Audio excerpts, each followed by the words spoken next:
Hello, and welcome to Boring Science for Sleep, a quiet place where the world softens and your eyes grow heavier, one gentle fact at a time.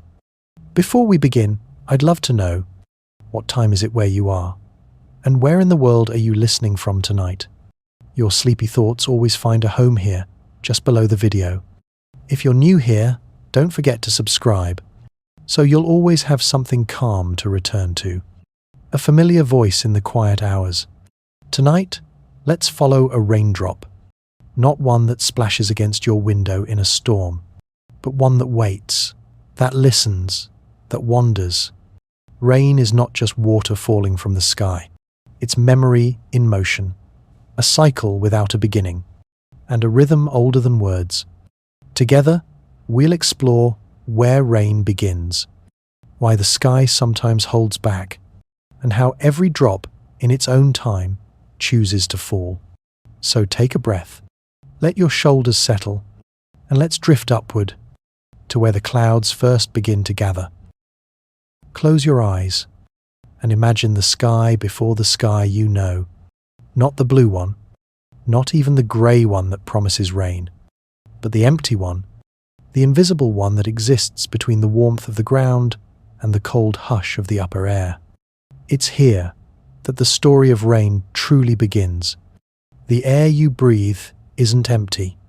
It holds whispers, invisible ones, tiny, floating bits of water vapor, each one born from something warm.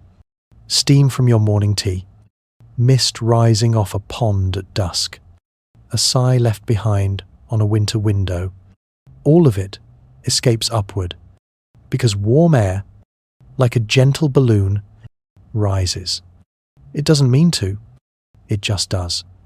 And as it climbs, it carries moisture with it. Not drops, not yet, just particles of possibility, floating ever upward like soft secrets. But the sky, you see, is cooler the higher you go, and the higher the vapor climbs, the more it begins to shiver. Somewhere, high above the hills and buildings and clouds you can name, something invisible begins to change. The air cools, and that vapor, the one that was once part of a teacup or a river, begins to huddle together, drawn closer by a quiet pull. Tiny particles in the air, dust, ash, salt, offer themselves as anchors. They're not beautiful, they're not dramatic, but they're essential. Without them, water has nowhere to hold on, and so, with the gentlest embrace, the vapor clings. To dust, to salt, to specks of pollen and smoke. It's an odd kind of magic. Not one you can see, not one you can hear, but it's happening all the time, just above you. One drop becomes two, two become 10, 10 become 1,000. But they're not raindrops yet. Not really. They're part of something larger. They're part of a beginning. A cloud isn't a puff of cotton. Not really.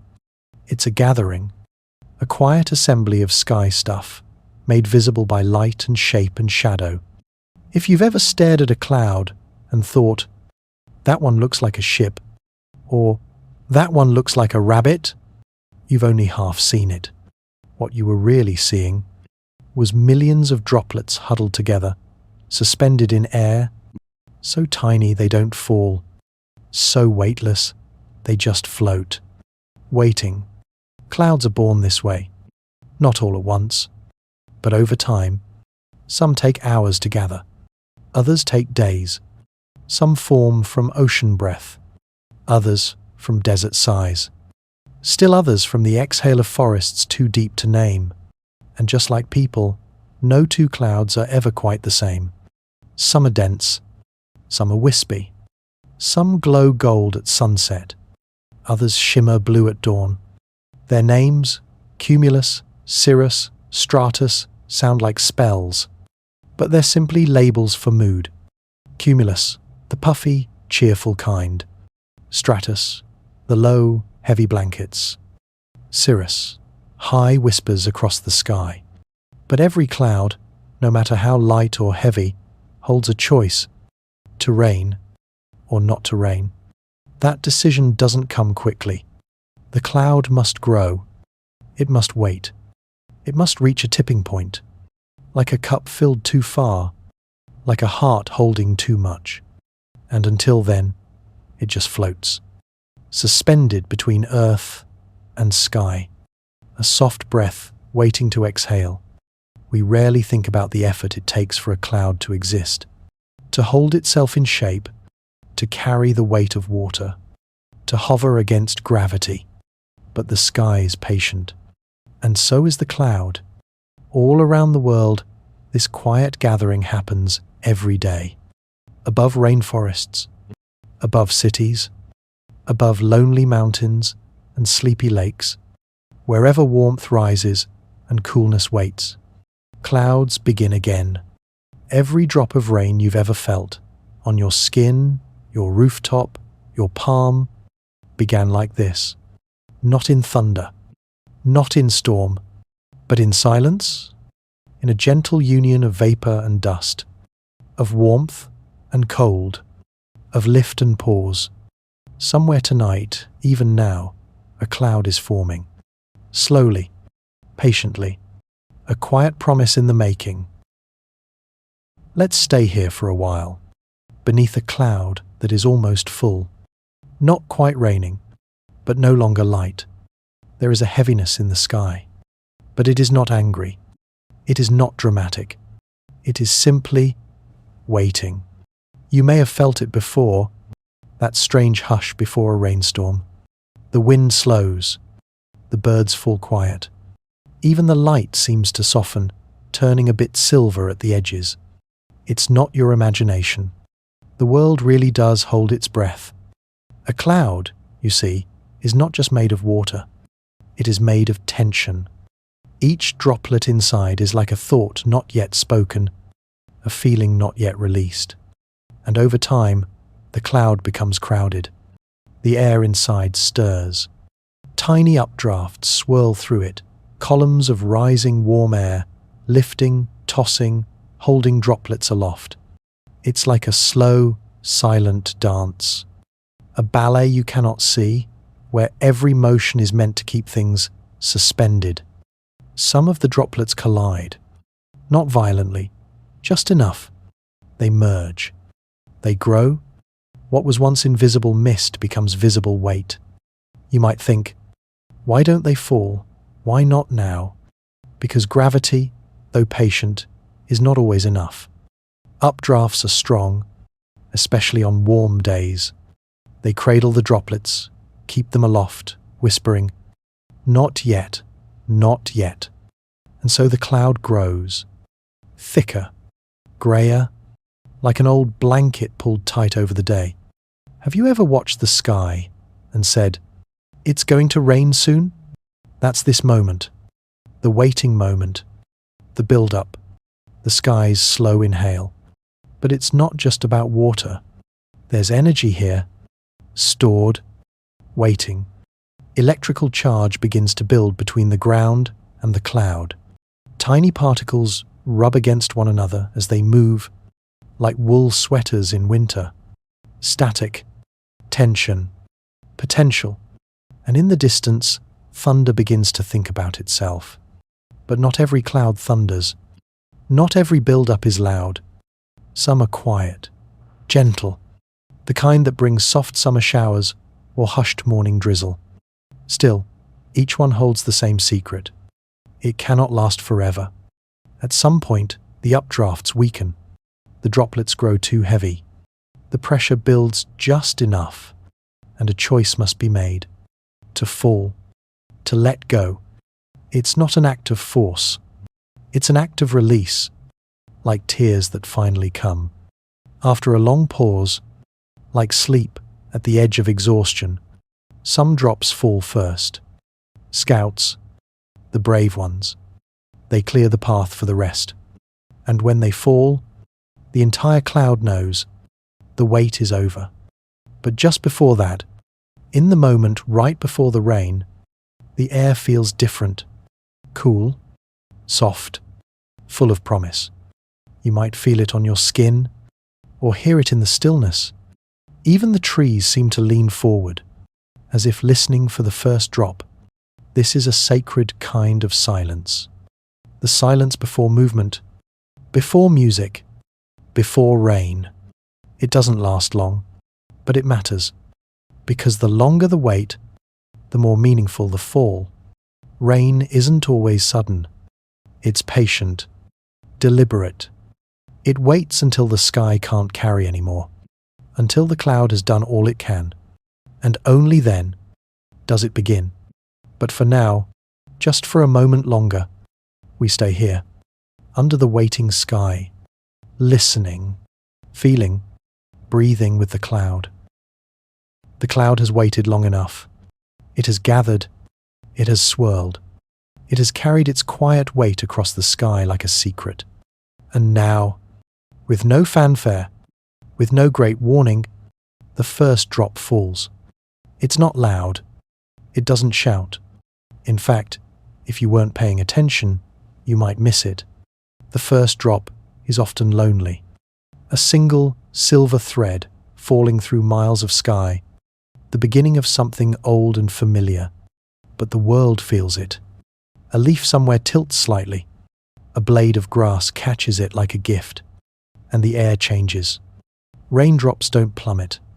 They drift. Like dancers descending a staircase. Like thoughts slipping from a sleepy mind. They fall, not straight down, but in spirals, twisting gently through shifting air currents, catching tiny breezes as they drop. Each one is different, shaped like flattened spheres, not teardrops as we often draw them, pushed and pulled by invisible fingers. It takes time to fall. The average raindrop drifts down from a cloud over a span of a few minutes. Not instant, never rushed. And in those minutes, something sacred begins. The silence breaks, not in a crash, but in a pattern, a rhythm. Tap, tap, pause, tap, tap. It begins with a few, a sparse, irregular pattern on windows, roofs, and tree branches. Have you ever listened to the first drops on a tin roof? On the hood of a parked car?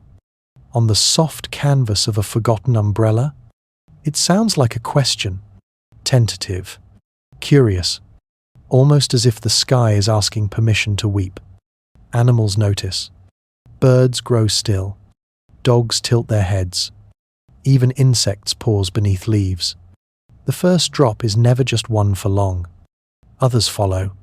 Some big, some small, some crashing, some brushing gently across your cheek like a ghost of water. And then, a shift, not in volume, but in commitment. The cloud lets go. The rain begins. You've likely felt it. The moment when drizzle turns to rain, when the air no longer holds back, when hesitation becomes movement, each drop joins a symphony, not of noise, but of contact. Millions of tiny meetings between water and earth. Pavement darkens, soil softens, petals tremble, and still, it's not chaos, it's choreography. Raindrops don't collide mid-air. Even as they fall by the millions, they pass each other like dancers in perfect timing. They follow gravity, yes, but gravity is not a tyrant. It guides them gently, draws them toward the ground with invisible fingers. As they fall, they whisper stories of where they've been. Some may have once been in a glacier, some in a camel's breath, some part of an ancient storm over the sea. Every drop is recycled. Older than cities, older than trees. The rain you feel today might have fallen on a dinosaur's back, might have been sipped by a bird in flight, might have drifted through clouds that no longer exist. And now, it touches you, on your forehead, your hands, your roof, your world. The first drop matters, because it's the threshold between holding on and letting go, between potential and reality. Before the first drop, the cloud is a maybe. After it, the cloud becomes truth. It begins a process that cannot be reversed. It teaches us, gently, that release is not failure. It is transformation. And here on earth, the world responds. Leaves curl to catch water. Streams awaken. The scent of rain rises from the ground in soft waves. Petrichor, the smell of thirsty earth meeting fresh rain. Even your breathing might slow. Something in you recognizes the rhythm. Not because it's dramatic, but because it's familiar. Rain, after all, is your ancestor too.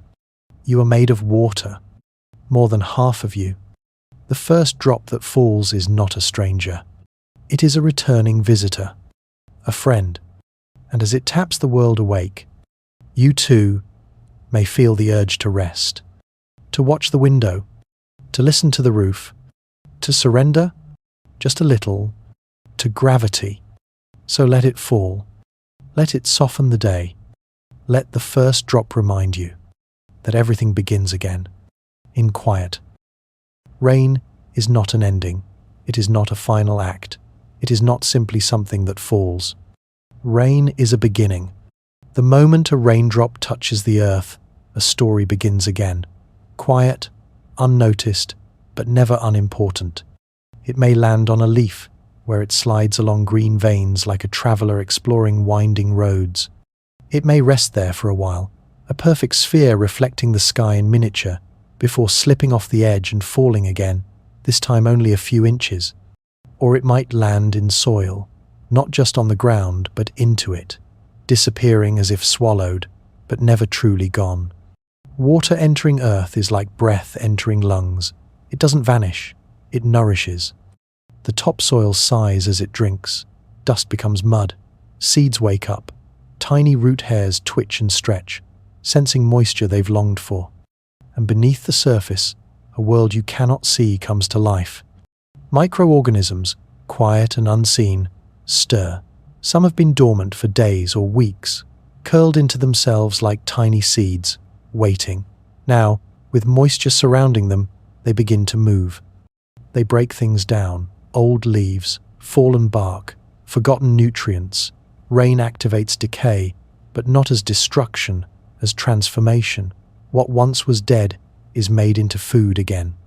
Further below, underground rivers and aquifers swell, ever so slightly, not in torrents, but in trickles, a slow reunion. Some of the water may never return to the sky. It will stay, hidden in soil or roots, perhaps for months, perhaps for years, waiting for another story. And yet, not all rain falls where it is welcomed. Some drops strike rooftops and are carried away through gutters. They slip through rusted pipes and into storm drains. They move faster here, as if hurried along by the design of cities. But even here, rain finds purpose. In these artificial rivers, it cools heated pavement. It flushes away dust and grime. It carries traces of pollen, of oil, of life, lived in motion. Eventually, these urban streams empty into lakes or rivers or oceans. The rain story merges with larger ones, ancient ones. And sometimes, rain collects in puddles, shallow, still, and patient. Children notice them first. They become mirrors, worlds upside down, a sky caught in a pool of water, no wider than a shoe. They shimmer when stepped in. They dance when disturbed. They hold possibilities, for play, for reflection, for pause. You may have looked into one without thinking and seen your own face softened, or watched ripples spread in perfect circles, each one a question echoing outward. And when the rain falls into water, a raindrop meeting a pond is not a splash. It is a ripple, a message. Tiny waves spread across the surface, bumping into lily pads and reeds, into other drops, into silence. Fish below may rise slightly, sensing the tremble. Ducks ruffle feathers, frogs blink. The sound of rain on water is different from rain on land. It is more fluid, more distant, as if the world were whispering to itself. And if you listen long enough, you can almost hear the rhythm of translation. Sky speaking to river, cloud speaking to lake, A long conversation resumed. Some drops find human skin. Your face, your hands, your shoulders.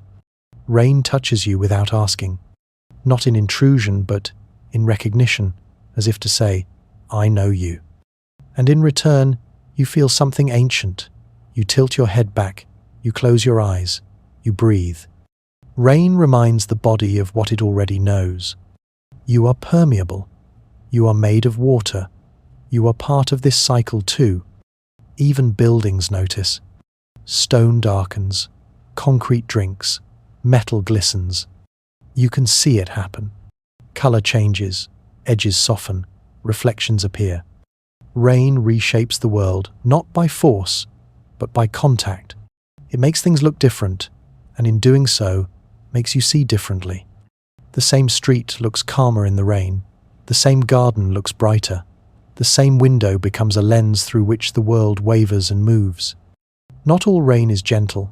Some falls in sheets, heavy and unrelenting. Floods can come, rivers can rise. But even then, the story is not of punishment.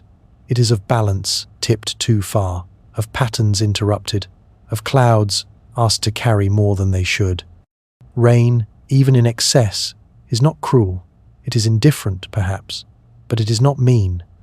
And after the rain, earth changes. The scent of it lingers. Have you noticed how the world smells different? Like something new and something old, tangled together? That scent, petrichor, is the song of soil and water, a perfume released only in reunion. And so, as the last drops fall, something inside you quiets. You watch them land on the window. You trace their paths.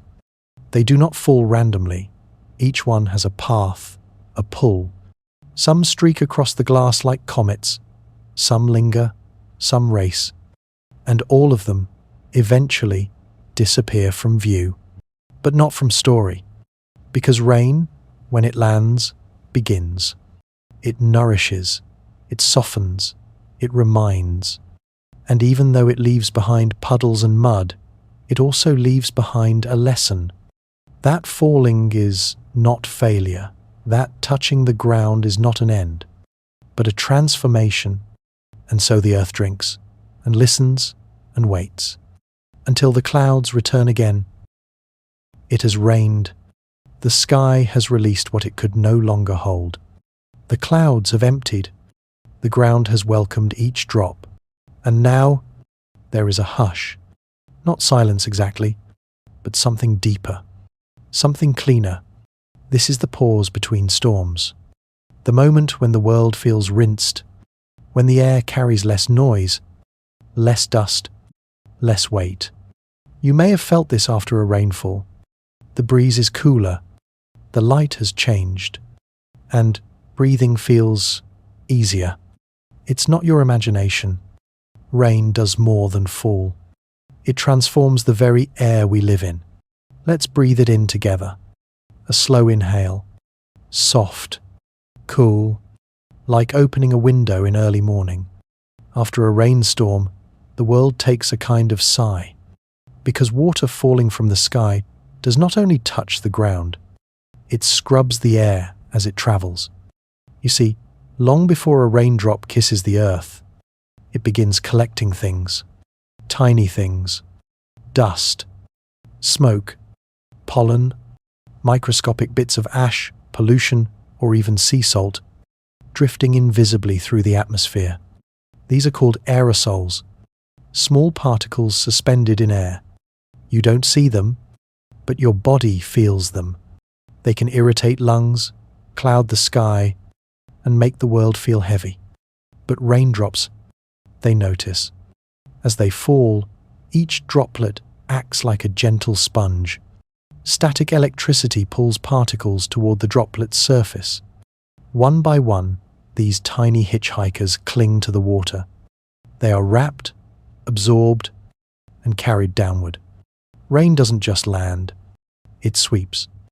By the time it touches the ground, it has gathered some of the sky's clutter. It's a cleaning the eye cannot see, but the lungs can. This is why, after rain, The air can smell different, feel lighter, seem bluer, because in a quiet, downward spiral, millions of droplets have helped reset the sky. You may notice the clarity. Distant hills become visible again. City lights seem sharper at night, and even your voice feels like it echoes farther than before. But there's more than physics here. There's a kind of emotional stillness too. Rain demands a pause. It slows traffic. It quiets crowds. It invites you to look out a window, or sip something warm, or simply sit. And once it passes, that quiet lingers. It's the hush after the orchestra, the resonance left in the room after the last note fades. Scientists sometimes call this the post-rain calm, a real, measurable drop in air particulates, humidity levels, and temperature. But you don't need instruments to know it. You just need presence. Stand outside after the rain. Close your eyes and listen. You might hear the steady drip of water from tree leaves, or the tiny splash of a puddle accepting one more drop, or nothing at all. That nothingness is something rare, a space where your thoughts can slow down. Even animals notice. Birdsong returns, but not loudly. Wings flutter through damp branches, but gently. Dogs walk slower. Children speak softer, as if the entire world has been wrapped in a damp quilt, still warm from the storm's passing. There's science in this softness too. Rain increases negative ions in the atmosphere, tiny, electrically charged molecules that may affect your mood.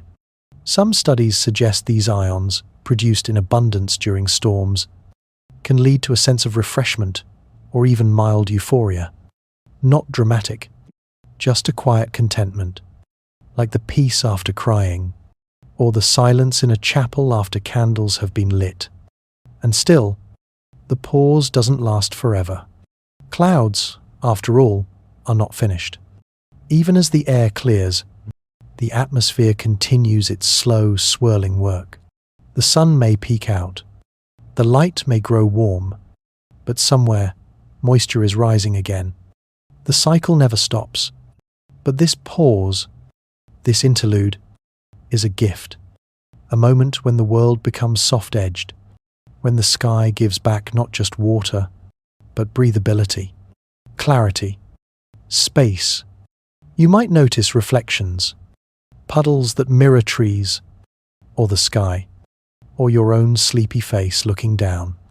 Even the pavement seems more alive, darkened, rich, holding footprints and tire marks like a memory. And in that brief time, everything feels renewed.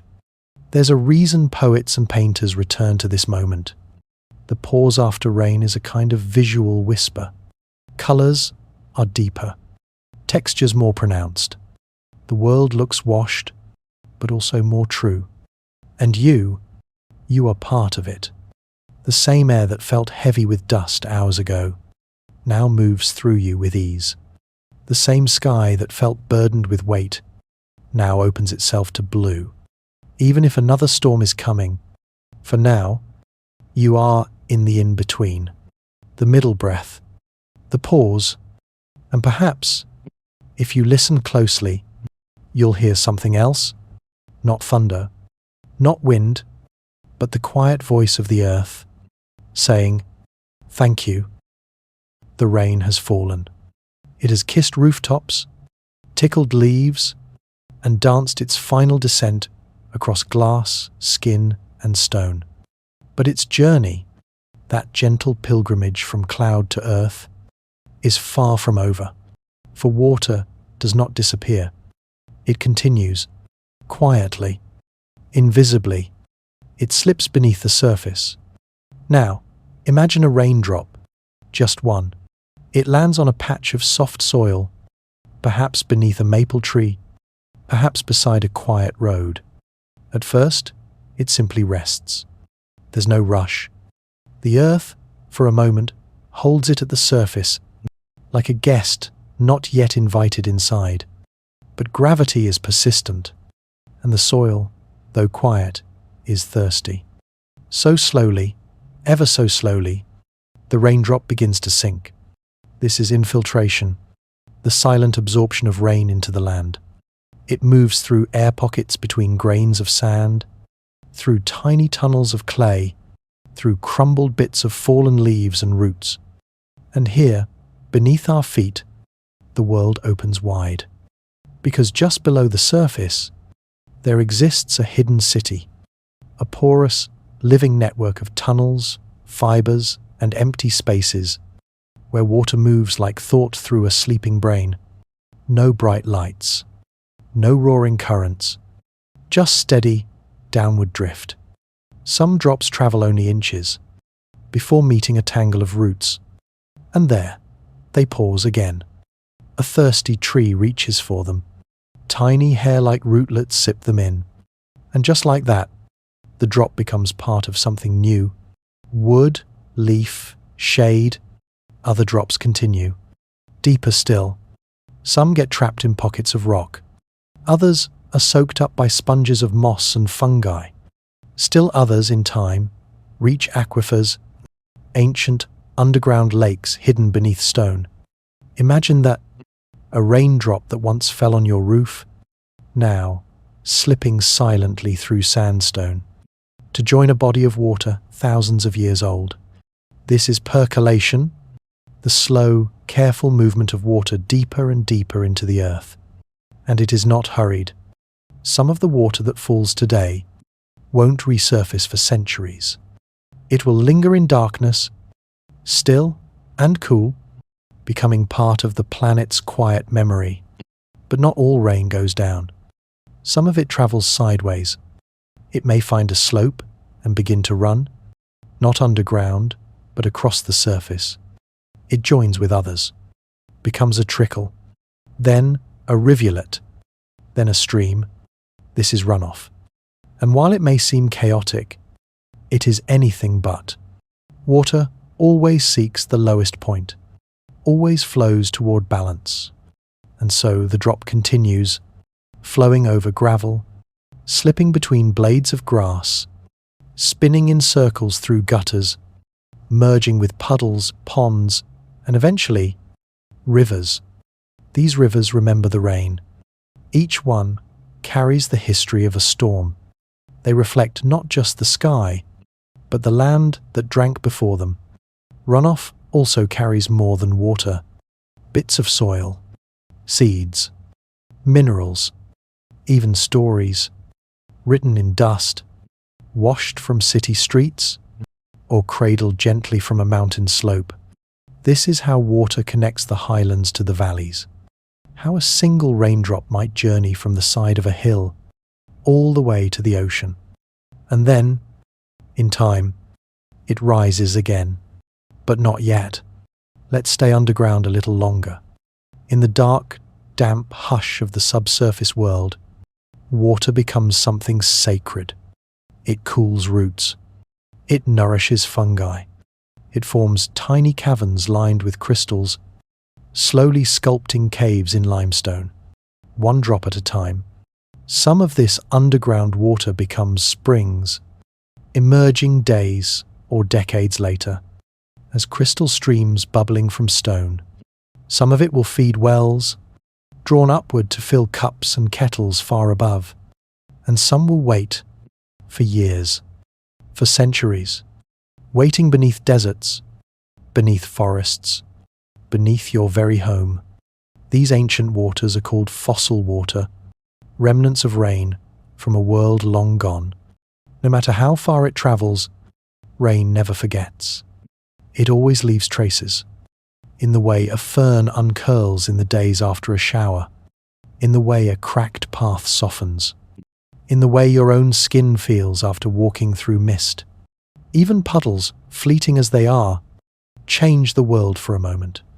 They reflect the sky. They cool the soil. They offer small sips to ants, birds, and passing creatures who find in them a mirror, a drink, a world. And in all of this sinking, slipping, soaking, there is patience. Water moves on its own time. It doesn't hurry. It doesn't force. It just finds a way. A raindrop may become part of a route, a river, a reservoir. It may fall again tomorrow, or in 1,000 years. It is the traveler with no end. And you are part of its journey. You drink it. You bathe in it. You weep it. You are made of it. So next time the rain falls, and the puddles fade, and the grass drinks deeply, remember, the story continues, even when it disappears from sight. The rain does not end when it stops falling. It begins again. Before you even see the rain, before you hear the soft taps on the roof, sometimes, till you smell it, that earthy, nostalgic scent that rises from the ground and hangs in the air like a whisper from the past. It's not the rain itself, not the water falling from the sky, but something deeper, something older, a quiet announcement. Rain is coming. This fragrance has a name, one that sounds almost like poetry. Petrichor. Let the word settle on your tongue. Petrichor. It was named in the 1962nd by 2 Australian scientists, but the scent itself is ancient, older than language, as familiar to animals as it is to humans. You've smelled it in childhood, rising from cracked sidewalks in summer, from dusty roads after drought, from the mossy forest floor just before the first drop falls. But what is it, really? Where does this aroma, this emotional fog, come from?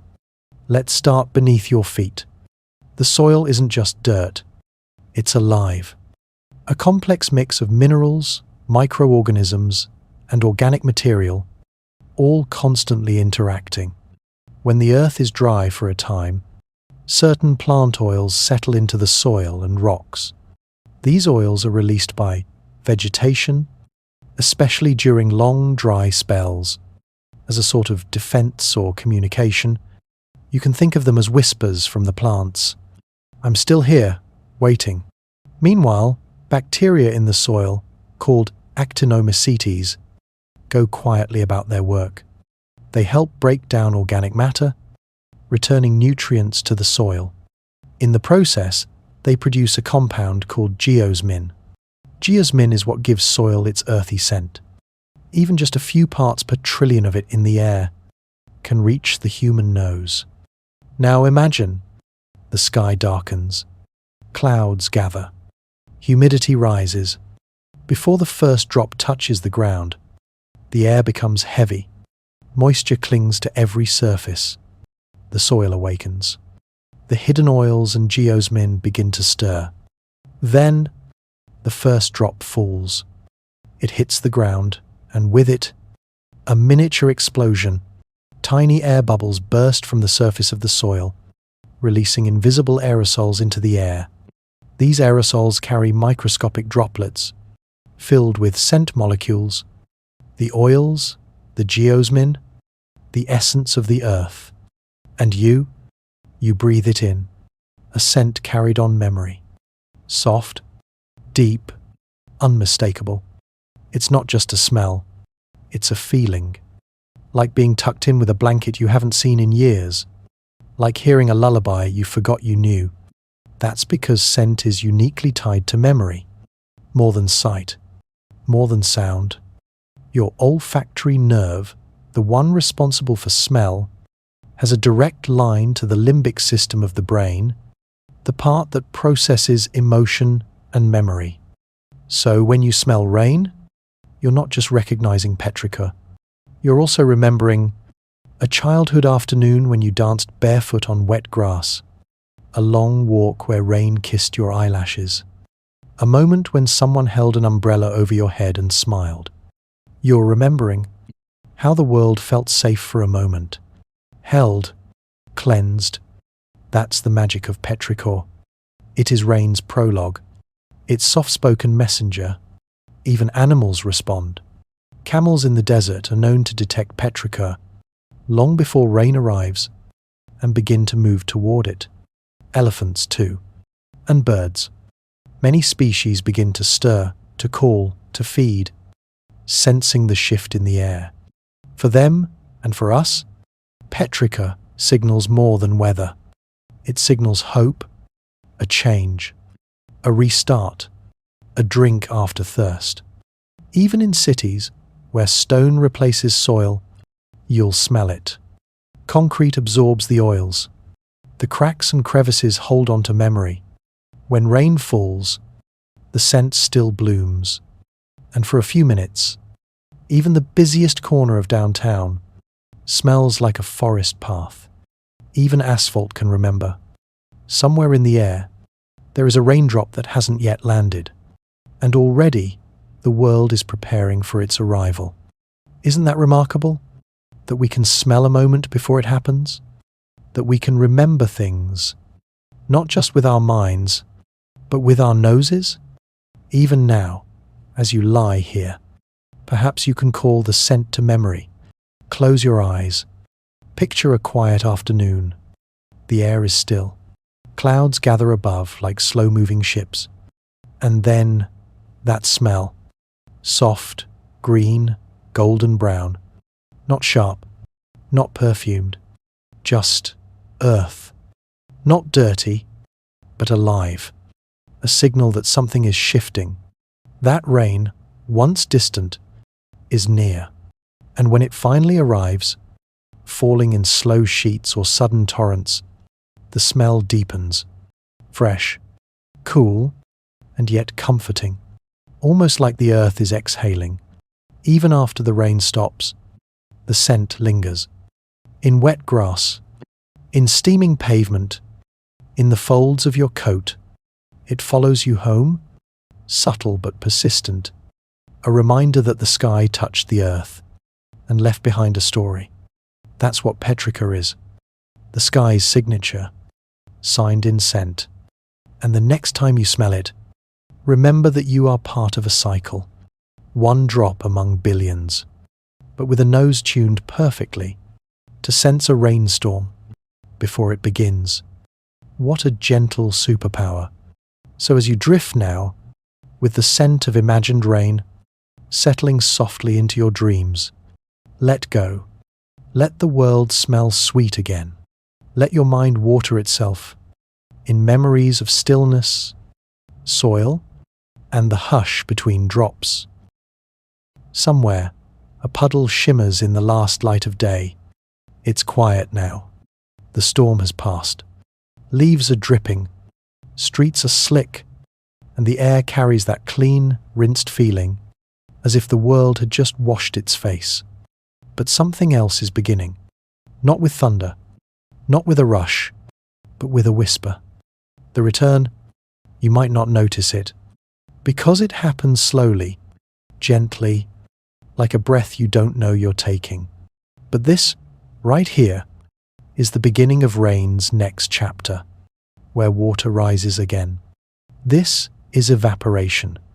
It sounds like a scientific word, technical, clinical, but really, it's one of the softest processes in the natural world. Evaporation is just water letting go. It begins with warmth. The sun, even when hidden behind clouds, shares its quiet energy with every surface it touches. Pavement, petals, skin, soil, and water, so patient, so adaptable, responds. Its molecules begin to dance, gently at first, then with a little more freedom. You see, water is made of tiny pieces, molecules that are always in motion. When they're in liquid form, they stick together. They slide and swirl, but they cling, like friends holding hands. But with heat, those bonds weaken. Some molecules, a lucky few, gain enough energy to break free. They slip away from the surface, leaving behind the puddle, the leaf, the lake, and they rise. Invisible, weightless, carried upward by warm air, not with a roar, but with a sigh.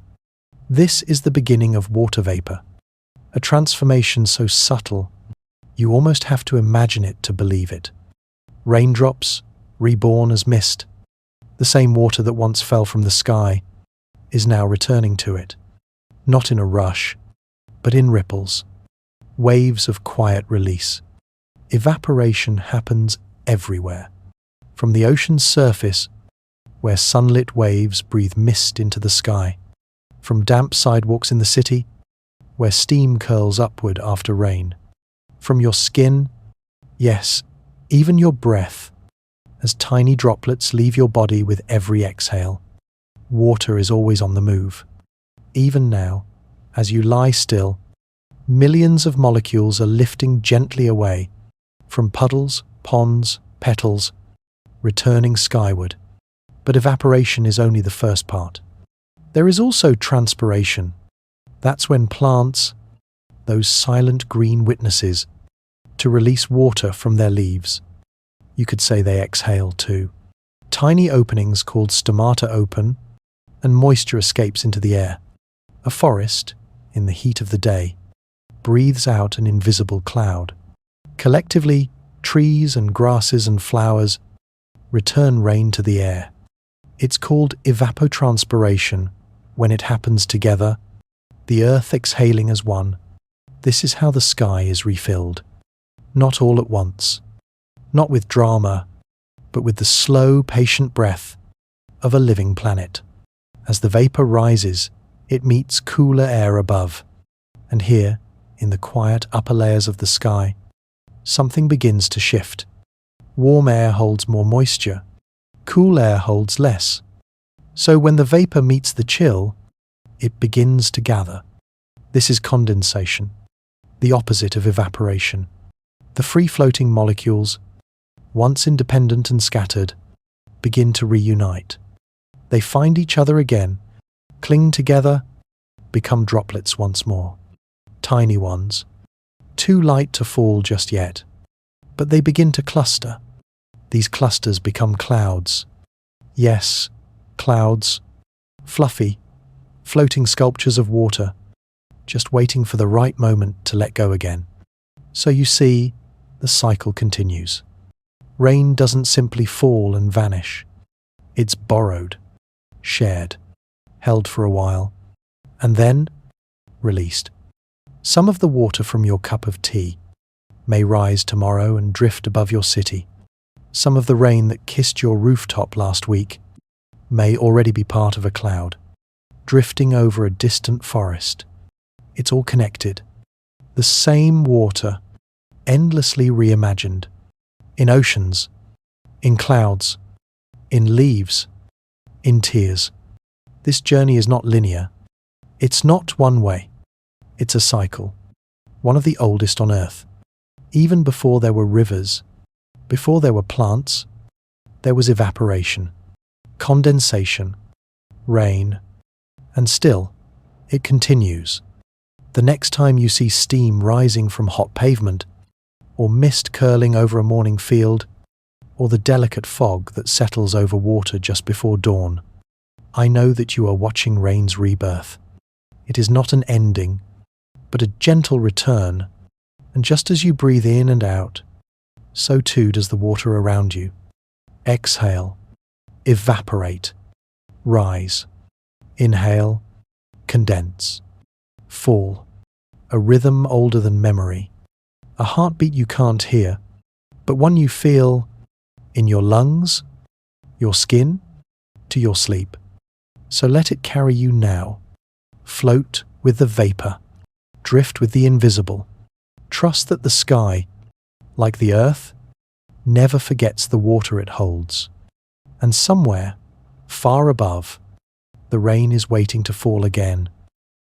High above your head, beyond the reach of trees, rooftops, and even birds, the air moves.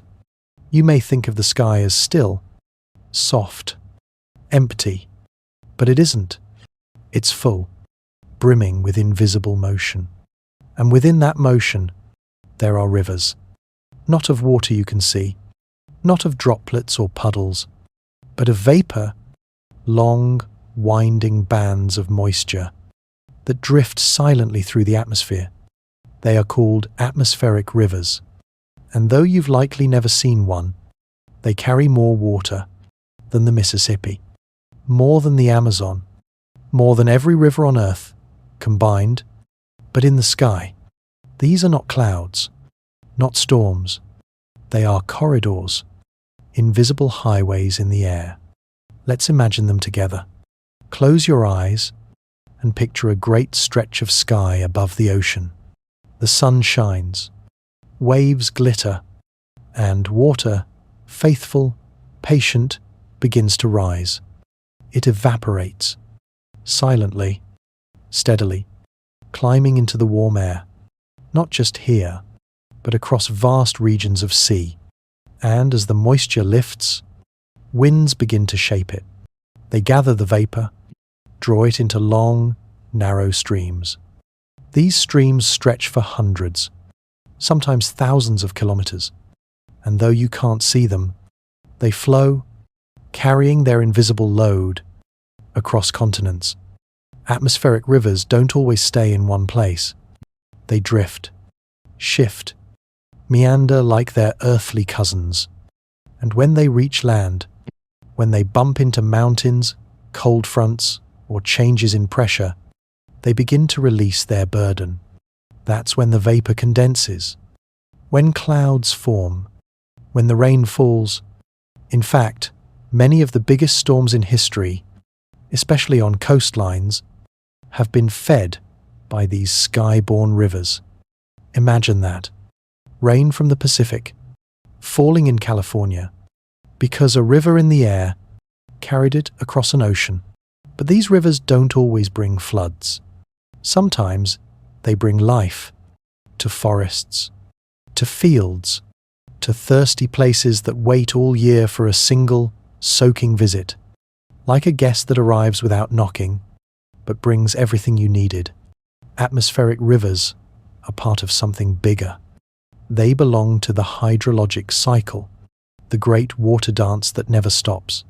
You've followed this cycle before, from evaporation to condensation to rain, and now to transport.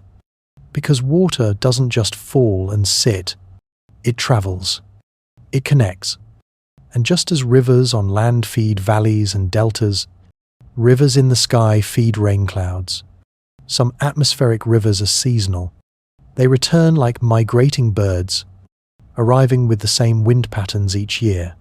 Others are born in chaos, formed in the heat of tropical oceans, and driven by sudden changes in air. They can be narrow, only a few hundred kilometers wide, but they carry the weight of oceans in their midst. Scientists give some of these rivers names, like the Pineapple Express, a vapor stream that flows from Hawaii to the US West Coast. But mostly, they move without witness, above the clouds, behind the weather reports, carving paths through the sky. What's fascinating is this. You may be walking beneath one right now and never know it. The air might feel heavy. Your breath might carry just a bit more weight. And somewhere above, millions of molecules are on the move, like a silent migration, like a parade without drums. Satellite images, taken with special instruments, reveal them, long, serpentine ribbons glowing with moisture.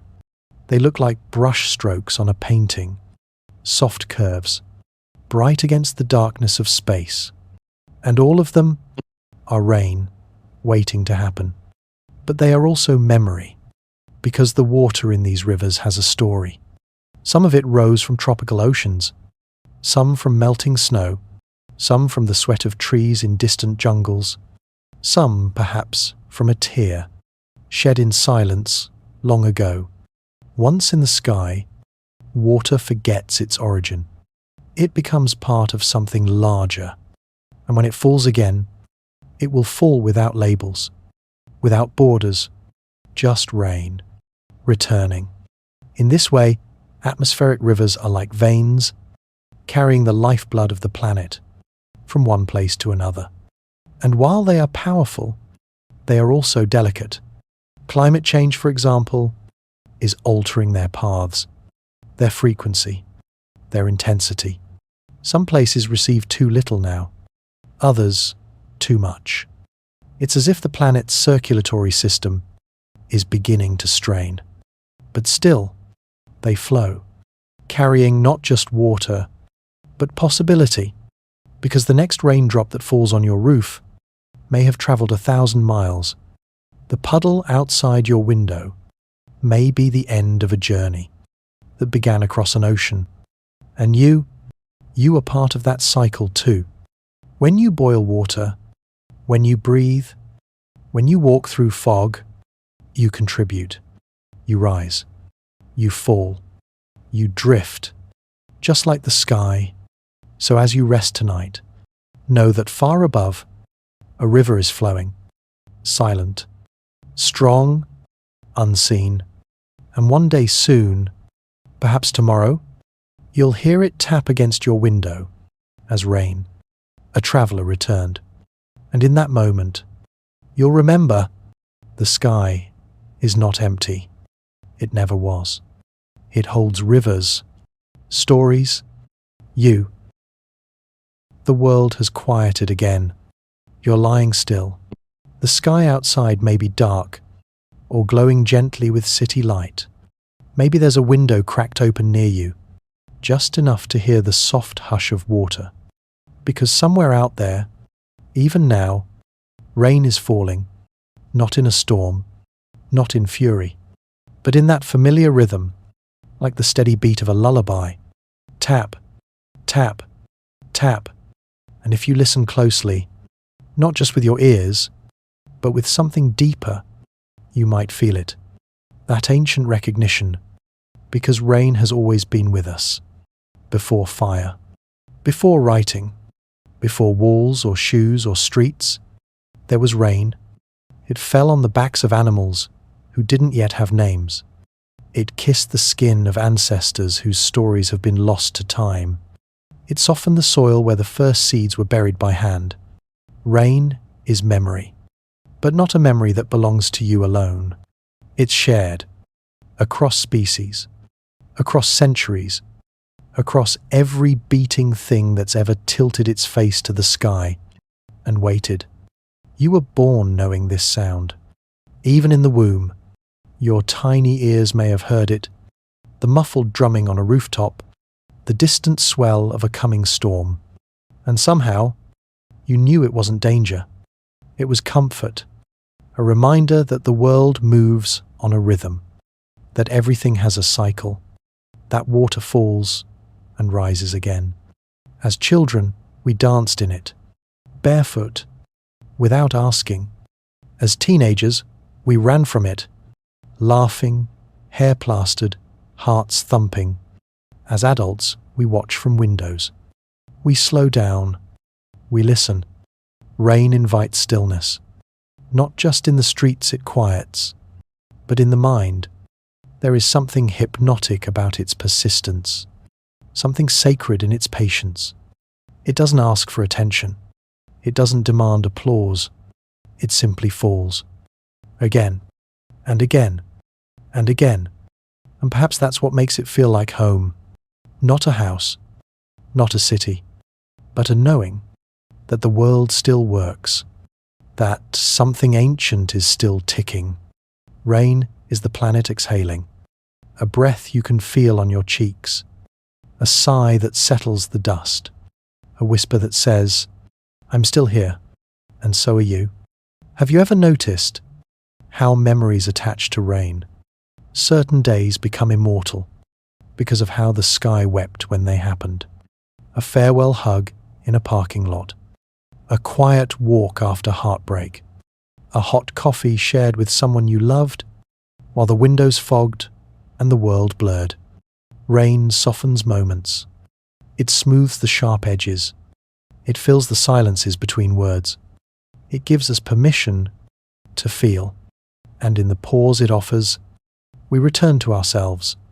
Even now, as you lie here, eyes growing heavier, you may feel it. That strange sense of safe surrender rain always brings, because it wraps the world in a hush, covers the noise, makes the world small again. It's okay, the rain seems to say. You don't have to carry everything right now. Let it fall. Let it soften. Let it rest. And maybe that's the truest purpose of rain, not to water the plants, or carve rivers, or fill lakes, but to remind us that rest is part of the rhythm, too.